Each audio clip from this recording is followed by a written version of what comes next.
السلام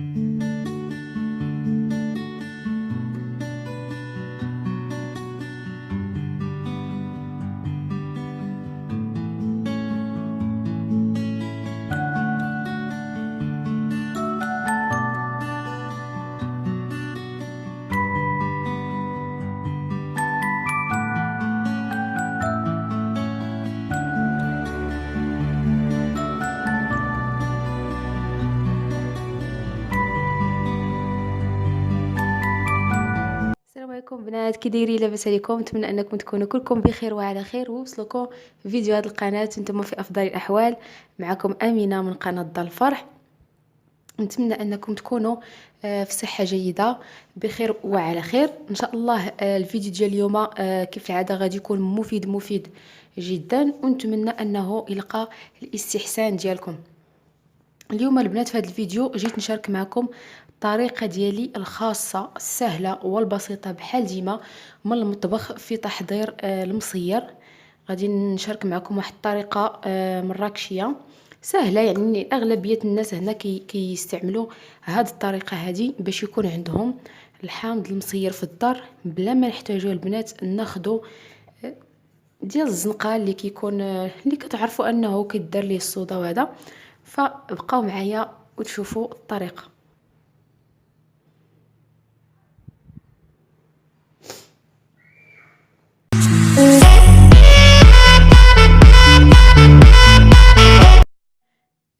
اول حاجه البنات، المكون الرئيسي او العنصر المهم في هذا الفيديو هذا هو الحامض. كيف ما بغيتوه يكون، سواء حامض بلدي او رومي. البلدي بطبيعه الحال راه كيبقى احسن، وحتى الرومي ماشي مشكل. اذا غادي نحتاجو الحامض ديالنا ها هو يكون موجود، يعني الكميه اللي نتوما باغيين. بطبيعه الحال مغسول ومنشف، يعني نغسلوه ونشفوه مزيان ما يبقاش فيه الماء. عندي باكيه ديال الملح راه معروفه غنيه التعريف، سواء هاد الملحه البنات ولا هذاك ديال العبار، يعني الملحه الرقيقه ما كنستعملوهاش الا بغينا نرقدو. وبطبيعه الحال شي حاجه فاش غادي نرقدو هاد الحامض ديالنا، من الاحسن البنات يكون زاج. انا عندي هذا ديال الزاج ديجا راني غسلته بالماء الطايب، يعني باش نعقموا القرعه ديالنا اللي فيها غادي نديروا الحامض. ونمشيو دابا نقطعوه. هنا البنات كنجيبوا الحامض ديالنا وكنحيدوا منه الزوائد اللي كيكونوا فيه بحال هكا، وكنقسموها بحال هكا، يعني بلا ما اللي بغيتو بحال هكا. نحلها على 4 ونحلها مزيان، باش هنا فين غادي ندير الملح ديالي. ومن الاحسن انكم تقطعوا فوق شي طبسيل، باش هذاك العصير اللي كيخرج لينا ديال الحامض في الاخر غادي نكبوه في هذه القرعه. يعني صراحه انا من عشاق الحامض المصير وما كيعجبنيش ديال الزنقه. بحال هكا البنات، ونديرها هنا في القرعه ديالي. نعاود معكم واحده اخرى.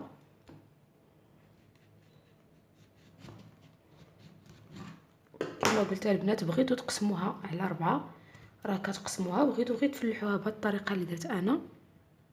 الاختيار لكم، يعني ماشي شي حاجه خارقه.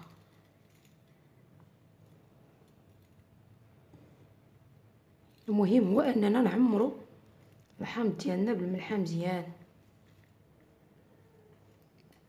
بحال هكا البنات، ونحاولوا ندكسو في القرعه ديالنا، يعني ماشي نستفو.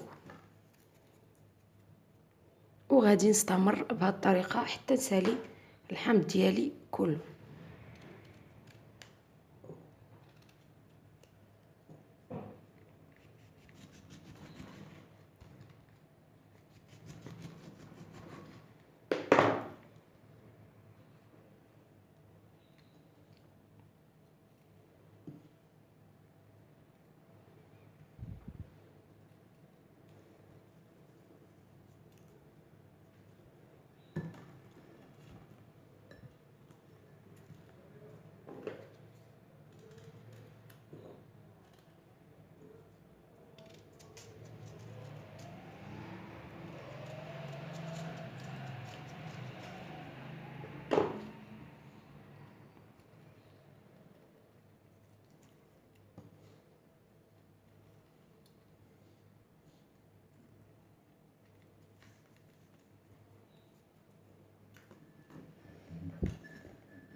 هانتوما كما كتشوفوا البنات كتدفعوا مزيان باش يتزاحموا، يعني ماشي كنستفوا الحامض، كنحاولوا اننا ندكسوهم في هذيك القرعه باش ما كيدخلش بيناتهم الهواء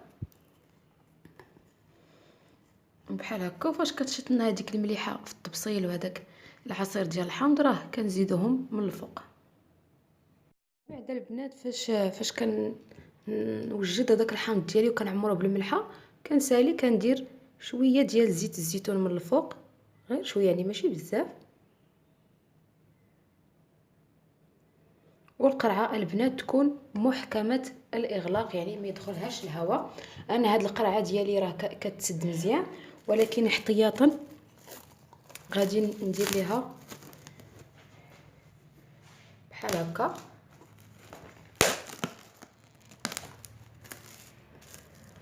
يعني احتياطا البنات، يعني من الاحسن ديروا بحال هكا.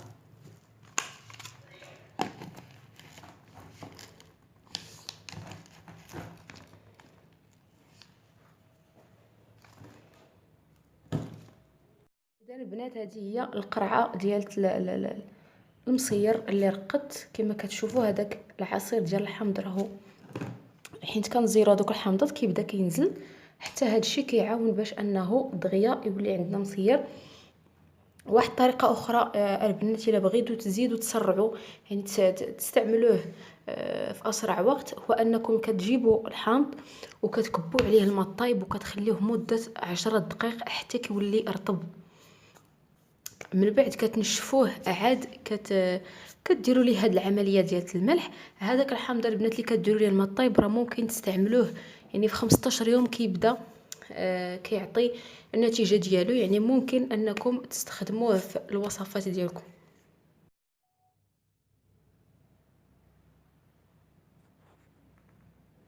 إذا البنات كان هذا هو الفيديو ديال اليوم. نتمنى انني نكون نفعتكم ولو بالقليل، شاركت معكم الطريقه السهله والبسيطه للحصول على الحامض المصير. نتلاقاو في فيديو اخر ان شاء الله. شكرا على الدعم ديالكم، على التعاليق ديالكم، الرسائل ديالكم والبارطاج ديالكم. نتلاقاو في فيديو اخر ان شاء الله. باي باي.